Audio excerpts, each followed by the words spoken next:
Hello and welcome to Manual Education. In today's session, we will be seeing a detailed paper solution of NCHMCT JEE 2021. So guys, before we get started, if you're preparing for NCHMCT-Z and you're trying to target top IHM colleges, then you can contact us. We provide live coaching as well as classroom coaching, books, shortcut tricks to solve your questions faster. We also conduct separate doubt sessions for solving all your doubts. You get access to recorded videos. There are topic tests, mock tests, and we have an ocean of over 10,000 plus questions. Not just this, you also are connected to your mentors on your WhatsApp group where you can ask all your queries to them. So guys, what are you waiting for? You can book your seats with us. For online and live coaching, you can call on 8828581454, and for classroom coaching, we have our centers at Dadar, Borivali and Vasai. So you can contact on these numbers and make sure that you visit our centers. For any more information, you can visit our website. So guys, आज हम detailed paper solution देखेंगे. I know कि paper solutions market में available है, but आपको वहाँ पे बहुत ही ज़्यादा detailed and step by step approach मिलेगा. यहाँ पे we teach you shortcut tricks, क्योंकि देखिए एग्ज़ाम में ना हमारे पास टाइम नहीं होता है. We need to solve the questions in 20 seconds 30 seconds. इससे ज़्यादा टाइम तो हम ले ही नहीं सकते. तो इतने कम समय में हम कैसे क्वेश्चन सॉल्व करें, टॉपर्स का अप्रोच क्या होता है ये क्वेश्चन सॉल्व करने के लिए, ये हम देखेंगे हमारे आज के वीडियो में. तो चलिए स्टार्ट करते हैं. The first question was identify the part which contains an error. This is an error detection question. So the Indian radio which was previously controlled by the British rulers is free now from the narrow vested interests. तो यहाँ पे देखिए, mostly ना guys it's always better अगर आप बस question पढ़ के देखो. मोस्ट ऑफ द टाइम्स हमें क्वेश्चन पढ़ के ही समझ में आ जाता है कि यहाँ पे कुछ तो गड़बड़ लग रही है. जैसे कि if I read this, previously controlled by the British rulers is free now from the. देखो, is free now from the में कुछ तो गड़बड़ लग रही है, राइट. व्हाट इज द गड़बड़? Is now free from the होना चाहिए. So the sentence construction is wrong. That is why the error is in part C. Moving ahead with question second, identify the part which contains an error. A lot of travel delay is caused due to the inefficiency and lack of good management on behalf of the railways. Behalf of the railways मतलब railway के behalf पे कोई travel delay कर रहा है? नहीं. अभी अगर ट्रैवल डिले कर रहा है तो वो रेलवे ही कर रहा है. तो यहाँ पे behalf नहीं आएगा, यहाँ पे आएगा on part of railway. Okay, so the error is in part D. And this should not be behalf, it should be part of the railways. Next, identify the error. So देखिए, error detection के बहुत सारे questions आए थे, जैसे कि आप देख सकते हैं. After having failed to revive a flagging Nano, Tata Motors has demanded afresh last week that the enviable stops be extended to other car models it plans to manufacture from Sanat. देखिए यहाँ पे after having failed to revive a flagging nano बोलने की ज़रूरत नहीं है. Having failed to revive a flagging nano in itself is complete. तो ये जो यहाँ पे आफ्टर वर्ड है ना, ये रिडंडेंट है. That is why the error is in part A.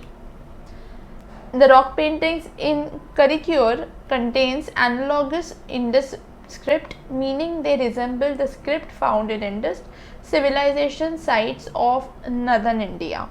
Now in this देखिए, the rock paintings in Karikiyoor contains. अगर मैं कंटेन्स बोल रही हूँ, ठीक है, तो यहाँ पे एक पेंटिंग होना चाहिए था. एंड अगर मैं पेंटिंग्स की बात कर रही हूँ तो यहाँ पे कंटेन होना चाहिए था.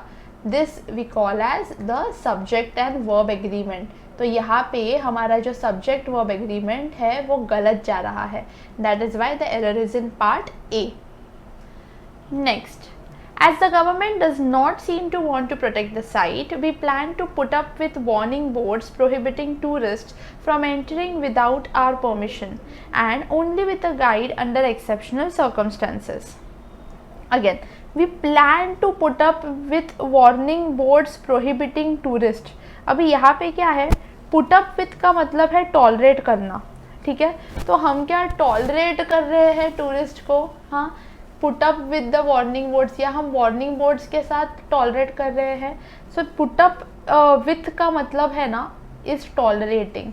अगर मुझे यहाँ पे वार्निंग वर्ड्स लगाने हैं, it should have simply been put up, not put up with. So the error is in part B. He returned home much inspired, no wonder the plan worked. अभी यहाँ पे inspired को bold किया गया है and the question says that choose the word which is opposite in meaning to the bold word. मतलब inspired इस word का opposite क्या है? Inspire होना मतलब किसी से प्रेरित होना, right? तो inspire का opposite क्या हो जाएगा? Dispirited. Dispirited मतलब आप वहाँ से प्रेरित नहीं हुए, मतलब उसके opposite हो गया. The government is taking measures to augment the country's supply of food. किसी चीज़ को augment करना मतलब उसको increase करना amount में या size में, ओके तो उसका उल्टा क्या हो जाएगा? decrease करना. Word opposite to ostracized. People who hold very unorthodox views are sometimes ostracized. Now यहाँ पे ostracized का मतलब रहता है exclude किए जाते हैं ग्रुप में से, मतलब उनको निकाल दिया जाता है. तो इसी के उल्टा होगा कि जिनको हम फ्रेंड बना लेते हैं. So befriended. Okay. Next, again opposite. They know by his sophomoric remarks that he was still naive in the field. अभी यहाँ पे sophomoric remarks का मतलब क्या है? सोफोम्ब्रिक मतलब प्रिटेंशियस, ठीक है, मतलब जो प्रिटेंड करता है, ओके तो इसका ही उल्टा होगा कि जो प्रिटेंड नहीं करता. अभी प्रिटेंशियस के साथ ही सोफोम्ब्रिक का ऐसा भी मीनिंग है कि जो जुवेनाइल है, मैच्योर्ड नहीं है, इसीलिए इसका उल्टा मैच्योर भी आ सकता है. तो मैच्योर या फिर experience. Okay, choose the word opposite. While the reaction to major disasters is dismal, the response to emergencies like accidents is equally sad. Reaction to major disasters is dismal. Dismal मतलब जो बहुत ही दुखद है, मतलब बुरी बात है. तो उसका उल्टा क्या होगा? ये देखो डिप्रेस, अपसेट से सेम ही है. कॉम्पिटेंट का कुछ लेना देना नहीं है डिस्मल से. It will B smiling. Opposite. Choose the word most similar. Guys you should read this questions अच्छे से. हाँ, ऊपर दिया रहेगा अपोजिट या सिमिलर और आप उल्टा मार्क करके आ जाओगे. So you have to be very careful while reading this questions. Public policy in regard to food in main economies around the world has not provided adequate incentive. The response to emergencies like accidents is equally sad. Incentive. Now what is incentive? Incentive मतलब anything that motivates और encourage someone to do something, इसलिए यहाँ पे हमारा answer रहेगा encouragement. The national disaster management agency set up a short time ago being a central government agency has limitations relating to infringing jurisdiction. Infringe करना, infringe करने का मतलब क्या होता है? एक्टिवली किसी लॉ को ब्रेक करना या किसी एग्रीमेंट को ब्रेक करना, मतलब वायोलेशन. दैट इज़ वाई यहाँ पे answer is violating. The secretary has derisive attitude towards some of the members of the committee. Derisive मतलब जो कंटेम्प्ट एक्सप्रेस करता है या रिडिक्यूल करता है, ठीक है, मॉक करना, किसी का मजाक उड़ाना. That is why the answer will B मॉकिंग. Mohini was often teased as corpulent by her friends. Corpulent मतलब fat. His unscrupulous pursuit of wealth finally landed him in prison. मतलब कुछ तो बुरा ही होगा ना, अभी prison में गया, मतलब पॉजिटिव बात तो नहीं दिख रही है हमें इसमें से. तो unscrupulous मतलब क्या? जिसमें कोई moral principles नहीं है, unethical है. So answer is unethical. Now this is about idioms and phrases. Choose the meaning of the idiom or phrase given below. ठीक है. In full swing. In full swing मतलब एकदम कैसा रहता है? एक्टिविटी एकदम जोरों शोरों से रहती है ना, level of activity is at the highest, तभी उसको हम बोलते हैं इन फुल स्विंग. एकदम जोरों शोरों से सेलिब्रेशंस हो रहे हैं, ओके तो बहुत ही एक्टिव इसका मतलब है. So the answer is very active. To give currency to. To give currency to मतलब किसी को पॉपुलर बनाना, okay so answer is to make someone popular. Play a joke on someone, ये तो बहुत ही ईजी है. प्ले अ जोक मतलब किसी पे मजाक उड़ाना है, किसी को येड़ा बनाना. तो to trick someone will be the answer. Chicken hearted. Chicken hearted आपने देखा है चिकन को बच्चे कैसे छोटे छोटे एकदम से डर जाते हैं, थोड़ा भी आवाज़ आएगा भागते रहते हैं इधर से उधर, तो डरते हैं वो, ठीक है. सो चिकन हार्टेड मतलब कॉवर्ड, जो डरते हैं. Sit on the fence, sit on the fence मतलब जब हम डिसीजन नहीं ले पाते, ठीक है। देखिए दिस क्वेश्चन, ये क्वेश्चन हमने हमारे लेक्चर्स में भी करवाया था। सो अच्छी बात है कि कुछ लेक्चर में हमने कुछ इडियम फ्रेजेस किए थे, उसमें से ही अगर एग्ज़ाम में आ रहे हैं तो स्टूडेंट्स को बहुत ईजी भी हो जाता है, right. So sitting on the fence मतलब जब आप डिसीजन नहीं कर पाते ना कि यहाँ पे उड़ी मारूँ या वहाँ पे उड़ी मारूँ, that is called sitting on fence. So when you avoid making a choice or decision. A nation or person, now this is a one word substitution, idioms खत्म हो गए, one word for the given phrases, okay. A nation or person engaged in war or conflict as recognized by the international law. So ऐसे इंसान को हम क्या बोलते हैं, ऐसे नेशन को हम क्या बोलते हैं, belligerent. आप एटलीस्ट आपको अगर वर्ड्स पता नहीं रहेंगे so you can always you know guys, आप एलिमिनेशन टेक्निक यूज़ कर सकते हैं। ये हम हमेशा हमारे स्टूडेंट्स को बताते हैं कि एलिमिनेशन टेक्निक जो है ना वो बहुत यूज़फुल है इंग्लिश के एटलीस्ट सेक्शन में। यहाँ पे आप एलिमिनेशन टेक्निक अच्छे से यूज़ कर सकते हैं। सो यहाँ पे एटलीस्ट आपको ये तो पता है कि इसका मतलब इंटेलिजेंट और थियोलॉजी नहीं है। हमारे पास बचते हैं दो ऑप्शंस। इससे क्या होता है ना गाइज, हमारे आंसर्स करेक्ट आने के चांसेस बढ़ जाते हैं। ऐसे ही और टेक्निक्स और टिप्स और आपको कैसे प्रिपरेशन स्टार्ट करनी है ओवरऑल आपकी, एंड कौन से टिप्स और ट्रिक्स यूज़ करके आपको अच्छे खासे मार्क्स लाने हैं, इस पे हमने ऑलरेडी वीडियो बनाया है guys, how to start your NCHM CT JEE preparation. I will link the description of this video in our description box, so do check out that. And not just that, दूसरा एक video है how to score 700+ out of 800 strategy. उस strategy में आपकी planning आप क्या कर सकते हो और ऐसे सब टेक्निक्स बताए गए हैं। उस वीडियो की भी लिंक हम आपके लिए डिस्क्रिप्शन में डाल देंगे। मेक श्योर आप चेकआउट कर लो, तो it will help you and your friends. Moving ahead with one word substitution, an examination of tissue removed from a living body to discover the presence, caused or extent of a disease. देखो living का आया तो this is biopsy. Next, the action or offense of speaking sacrilegiously about God or sacred things, profane talk. Okay मतलब कुछ भी अनाप शनाप बकना किसी भी रिलीजन वगैरह के बारे में, उसे हम बोलते हैं ब्लास्फेमी। ये थोड़ा फेमस वर्ड है तो ये आपने सुना होगा। A vigorous campaign for political, social और रिलीजियस चेंज, मतलब हम जब एकदम ऐसे मोर्चा निकालते हैं उसे हम क्या बोलते हैं, crusade. Next, lasting for a very short time, this also we had already covered in our lectures. Lasting for a very short time is something which is momentary, which is also ephemeral, या okay. Next, fill in the blanks with suitable options. A stock limit of 100 quintals for retail traders and 500 quintals for wholesale traders has been, देखो limit है, limit, ठीक है, तो limit has been mandatory वगैरह कैसे, ये words ना बराबर जाते नहीं है ग्रामेटिकली, ओके। यहाँ पे the appropriate word in context will be imposed, ठीक है। इम्पोज किया गया मतलब ऑफिशियली कुछ फोर्स डाला गया, कुछ पनिशमेंट दे दी गई।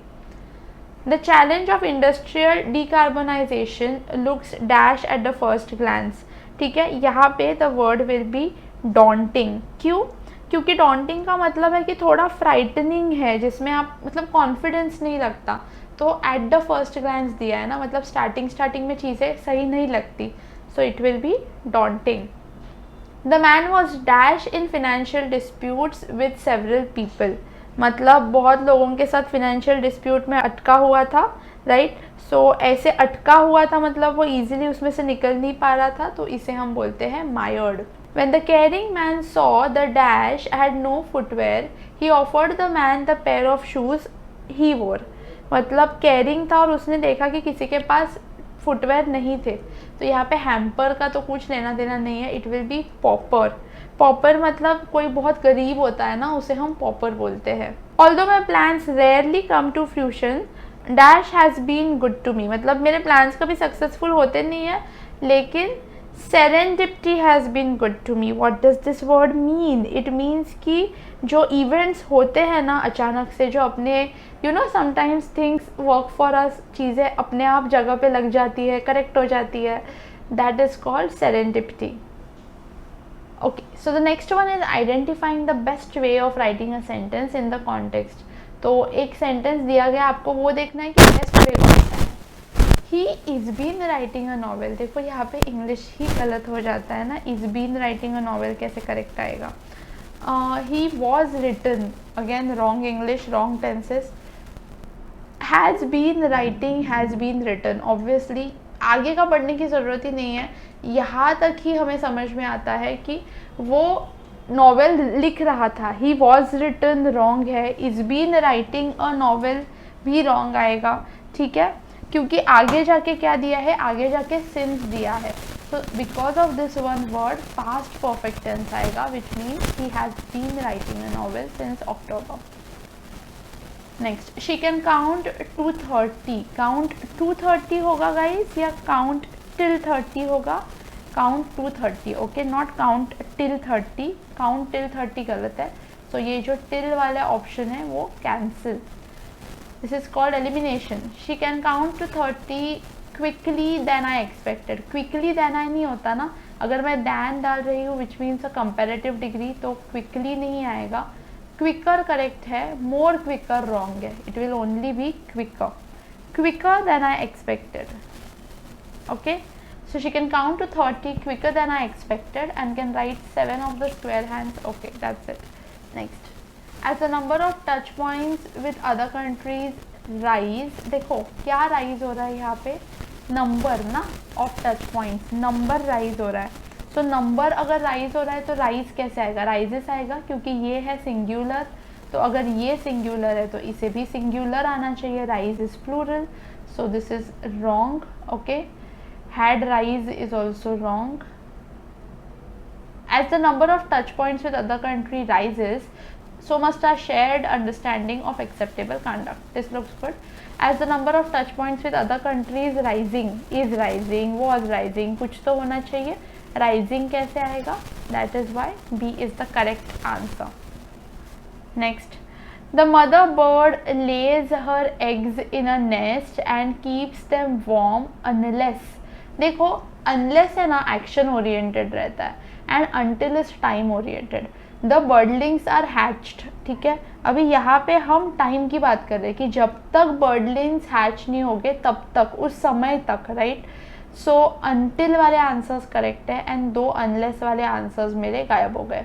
अब ये दो अनटिल वालों में क्या गड़बड़ है देखते हैं। The mother bird lays her eggs in a nest, यहाँ तक कॉमन है, and keeps them warm until the birdlings, अच्छा is या are hatched, birdlings है ना गाइस, birdlings मतलब क्या, plural, तो यहाँ पे is hatched आएगा या are आएगा, plural आएगा, are hatched, so the answer is D.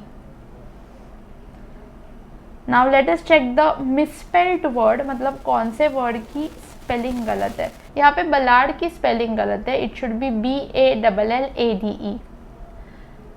Next is choose the misspelled word again, इसमें डीकैथलॉन की स्पेलिंग गलत है, यहाँ पे ना डीकैथलॉन में ए की ज़रूरत नहीं है, it should only be DECATHLON। This is very easy, ये तो आपको देखते से ही समझ में आ जाएगा कि क्वेश्चनिंग रॉन्ग है, डबल एन की ज़रूरत नहीं है हमें क्वेश्चनिंग में। नेक्स्ट, यस, इसमें क्या गलत है, इसमें पैविलियन गलत है ना, पैविलियन में डबल एल नहीं आता, it will be a single L. Acquaintance perfect है, कोई मिस्टेक नहीं है। अक्वायर में सी की ज़रूरत है, so the correct will be acquire, this is the correct spelling. अभी देखिए गाइस क्या हुआ, अभी तक हमें क्वेश्चंस थे कि मिसस्पेल्ड वर्ड बताइए, मतलब कौन से वर्ड का स्पेलिंग गलत है। अब अचानक क्वेश्चन चेंज हो गया और पूछ रहे हैं कि करेक्ट स्पेलिंग वाला वर्ड बताइए, तो ना इसलिए we have to be very careful. Now in this the correct spelling is what, quadrupled. Quadrupled में क्वाड रेप्ड तो नहीं आएगा, क्वाड्रैप्ड नहीं, it's quadrupled and this is the correct answer. Quadrupled का मीनिंग क्या होता है गाइस, क्वाड्रूप्ड मतलब कोई भी एनिमल जिसको चार पैर है, ओके। Next, elevate. एलिवेट मतलब कुछ बढ़ाना, एलिवेट करना, तो एलिवेट का स्पेस एलिवेट नहीं होता, It is ALLEVIATE.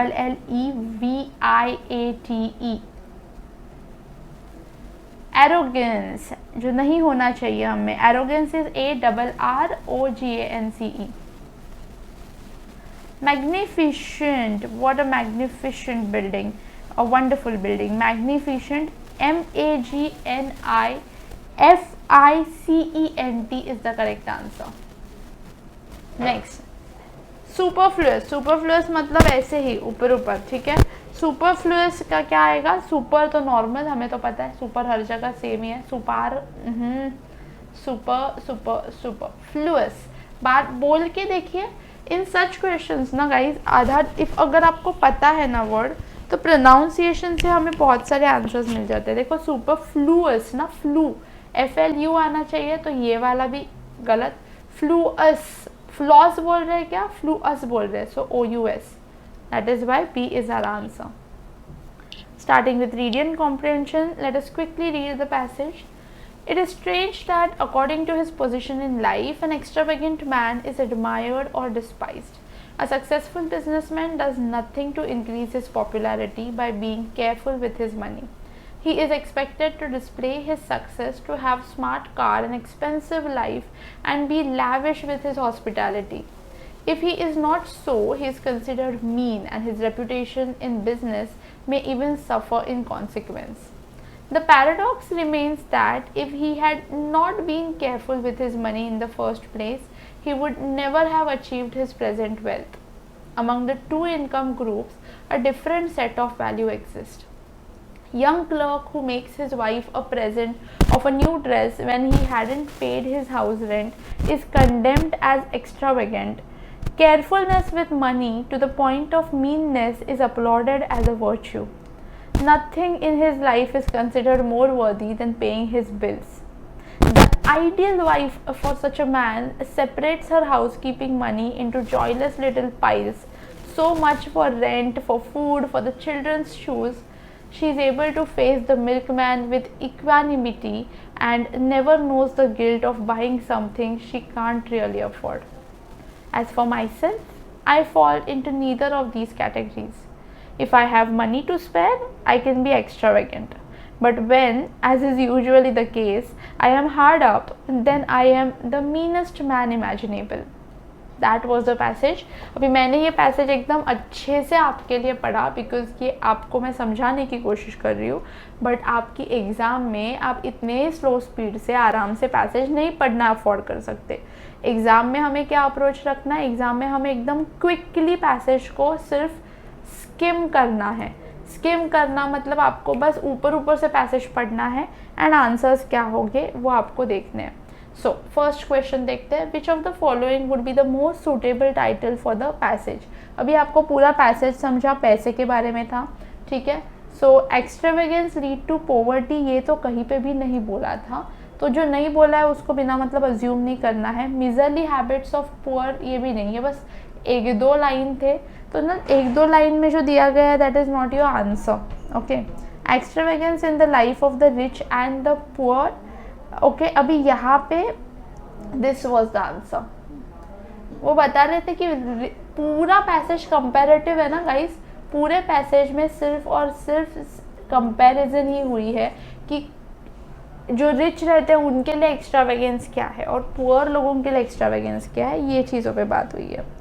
Next, as far as money is concerned we get the impression that the writer is incapable of saving. ऐसा नहीं है. देखो, कभी कभी उसके पास पैसे होते हैं, कभी कभी नहीं होते.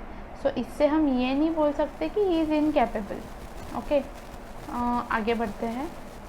Is never incline to be extravagant, ऐसे भी नहीं है. उसने एंड में बोला है ना दैट जब रहते हैं तो I can be extravagant. Would like to be considered extravagant, ऐसा भी नहीं है. Doesn't often have any money to save, ये है, क्योंकि यहाँ पे दिखा दिया है as is usually the case I am hard up.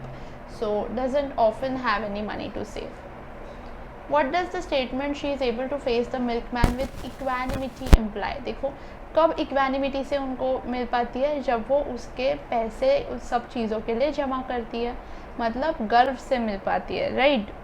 यहाँ पे इक्वानिमिटी का मतलब है कि वो अपसेट नहीं है क्योंकि वो पे कर रही है.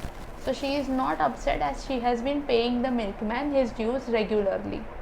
How does the housewife described by the writer feel when she saves money? जब वो पैसे अभी हमने बात की, उसको अच्छा लगता है, ठीक है. सो ट्रबल्ड तो नहीं रहेगा क्योंकि वो पैसे सेव कर रही है. लाइफ वॉज लेस बर्डनसम, ये सब हम अज्यूम नहीं कर सकते. She could sometimes be extra vacant, ये भी नहीं. She is content because she is so thriftly. चलिए next passage. Our awareness of time has reached such a pitch but our travels take us into some corner of the world where people are not interested in minutes and seconds. The unpunctuality of the Orient, for example, is appalling to those who come freshly from a land of fixed meal times and regular train services. For a modern American or Englishman, waiting is a psychological torture.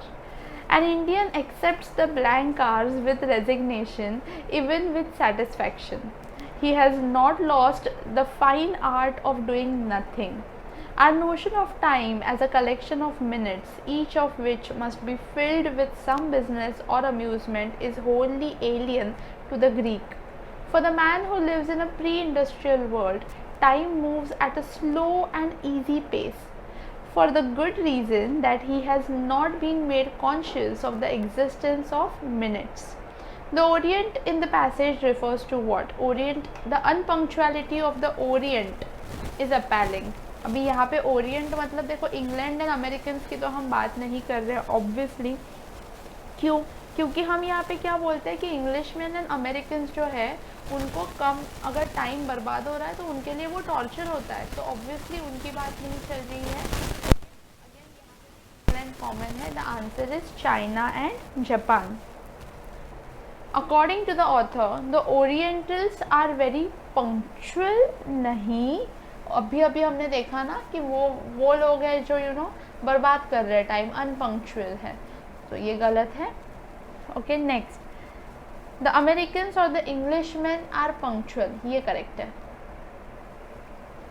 A person who belongs to pre industrial world, कौन? Greek. उनको नहीं पता कि time कितना fast जाता है, उनके लिए टाइम बहुत स्लोली जाता है, right. So the answer will be does not care about each minute. ये लास्ट में दिया है, is not made conscious of the existence of minutes. The orientals are alien to. Orientals मतलब ये चाइना जापान जो अनपंक्चुअल है, वो किस चीज़ के लिए एलियन है? The notion of time as a collection of minutes, क्योंकि वो टाइम बर्बाद करते हैं, right. That is why. What is the main theme of the passage? All about time, right. Awareness of time in the modern industrial world. देखो इन सब चीज़ों की भी ना बात की है, the Greek concept, the concept of pre industrial world, ठीक है. लेकिन ये सब बाई प्रोडक्ट्स है, मतलब ये सब वो छोटे छोटे मुद्दे हैं जिसके बारे में पैसेज में बात तो की गई, but that was not the whole aim of the passage. Okay, let us read the next passage.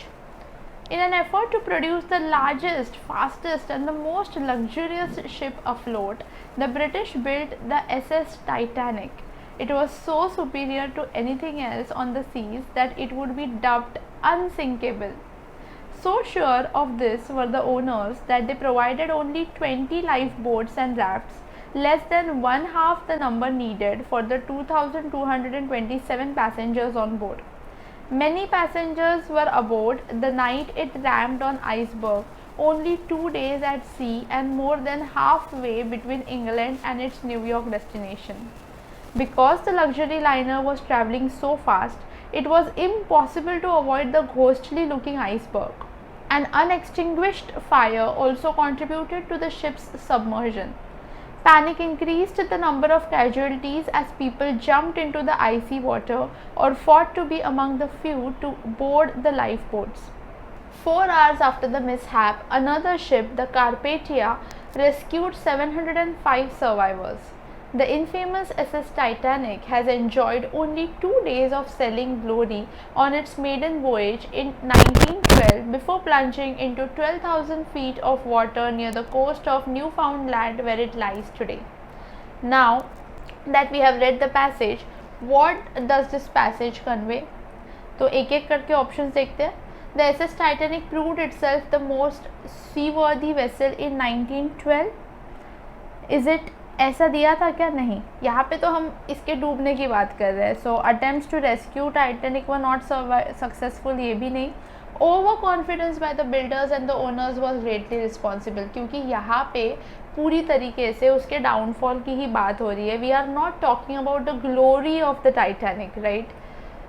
Maiden voyage का क्लोजेस्ट मीनिंग क्या है? मेडन वोएज मतलब यहाँ पे मेडन वोएज कहाँ पे दिया गया है? Let us quickly find. Maiden voyage is closest to meaning in. तो ये मेडन वोएज का मीनिंग क्या है? Let us quickly find the word. यहाँ पे है the infamous Titanic had enjoyed only 2 days of sailing glory on its maiden voyage. अभी मतलब पहले ही दिन पे ऐसा हो गया था, तो it must be something which is the first day, not final voyage. Final की तो बात नहीं होगी, ठीक है. यहाँ पे इनॉग्रल की बात हो रही है. Choose the statement which is not true in the context of the passage. The Carpathia rescued the survivors, ये तो यहाँ पे दिया गया है, तो this is true. Titanic sank near Newfoundland, this is also given. Titanic was the fastest ship afloat in 1912. Yes, that is also mentioned in the passage. Only a third of the aboard perished. ये कहीं पे भी stats दिए नहीं है हमें. That is why this is not true.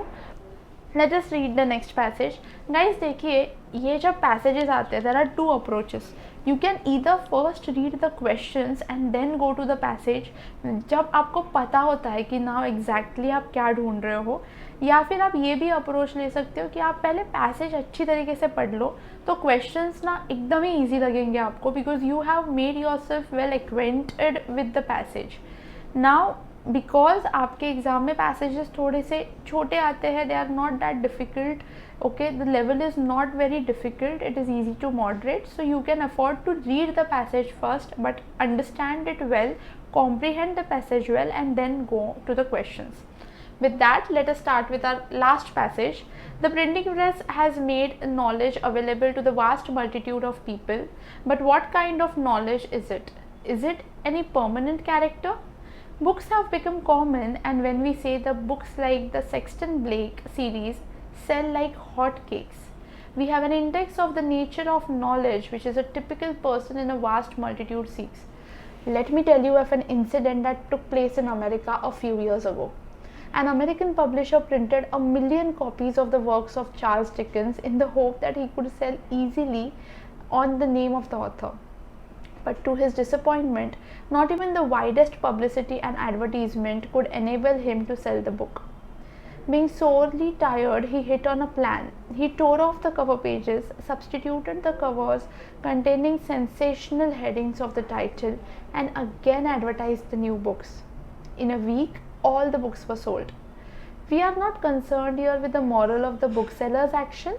What we have to note is that only books of a sensational type are really sought for you by the ordinary folk who have a great aversion to serious study. So you will see the grand argument that the printing press has made knowledge available even to the masses is certainly fallacious and quite misleading.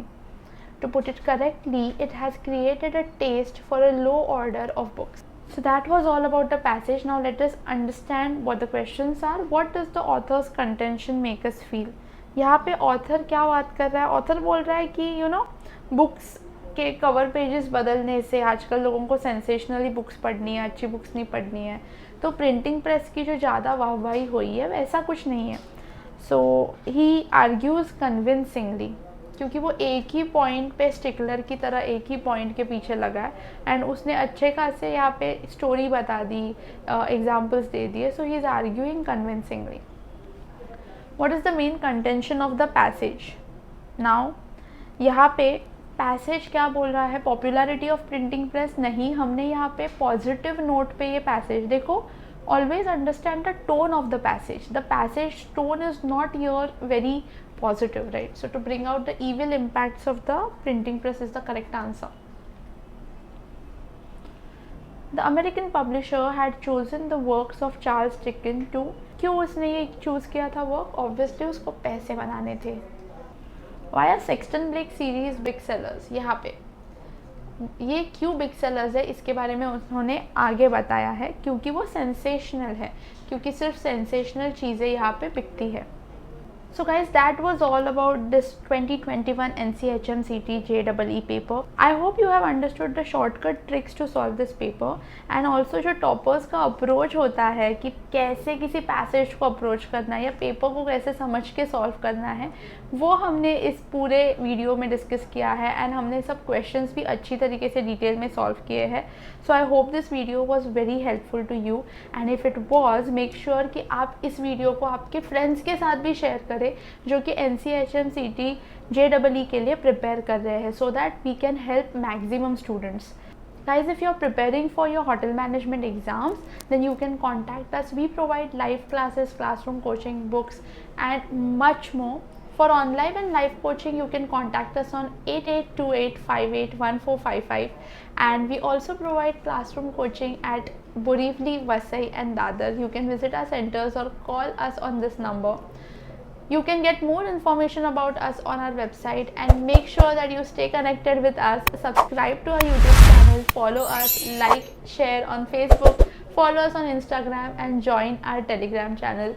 All the links are in the description below, and also the links जो हमने discuss किए थे ना, जिसमें आपको NCHM की strategy बताई जाती है कि आप कैसे प्रिपरेशन स्टार्ट कर सकते हैं या फिर 700 प्लस का स्कोर आप कैसे ला सकते हैं, ये जो वीडियोस हमने ऑलरेडी बनाए हैं इसकी भी लिंक्स मैंने आपके लिए डिस्क्रिप्शन में प्रोवाइड की है। So make sure you check all of that.